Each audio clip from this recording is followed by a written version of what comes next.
energetic writing. Welcome to Sneha Academy.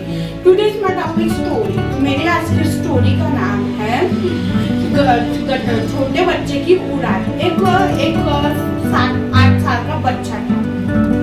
वो गरीब था, वो अकेला था, अनाथ था। तो क्या करता था, मतलब बॉटल की, रेलवे की बॉटल की उठाकर उसको बेचता था और अपना पेट पालता था। एक दिन वो बॉटल ही जमा करने लग गया। तो बहुत गरीब था, इसलिए वो कचरा पेटी से बॉटल जमाने लगा ट्रेन पर उसको एक औरत दिखी। तो उसके पास, वो भी गरीब थी, वो भी कचरा उठाती थी। उसके पास एक बेटी थी। तो उसने बोला, उससे मतलब लाड किया कि उठे तू, फिर नहीं, उसकी मम्मी का एक्सीडेंट हो गया तो वो मर गई भाई। उसने बोला इसको मैं घर लेकर जाएगा। तो उसकी झोपड़ी थी गरीब, तो उससे वो पेट पालता था। अभी वो थोड़ी थोड़ी बड़ी हो रही थी। तो उसने बोला भाई मुझे पढ़ाई करना है। भाई बोला। तो फिर वो दूसरे दिन छोटा सा बच्चा काम करने लगा, पर वो छोटा था इसके कारण उसको कोई नौकरी नहीं देता था। लेकिन एक किराने की दुकान थी, उस अंकल ने उसको नौकरी दी।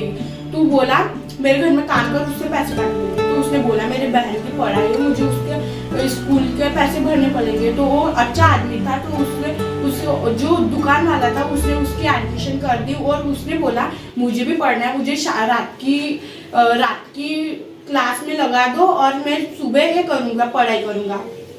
सुबह दुकान में आऊँगा, रात को पढ़ाई करूँगा। फिर वो दूसरे दिन गया। फिर उसको स्कूल में भी एडमिशन नहीं दे रहे थे क्योंकि वो गरीब था और काम भी करता था। लेकिन उसके वो जो अंकल थे ना, उसके कारण सबको मिल गई उसको नौकरी। तो वो शाम को पढ़ाई भी करता था और सुबह नौकरी भी करता था। एक दिन वो बड़ी हो गई, लड़की बड़ी हो गई, उसका सपना पूरा ही हो गया और डॉक्टर बन गई। फिर वो जो बूढ़े आदमी थे वो बहुत अच्छे थे।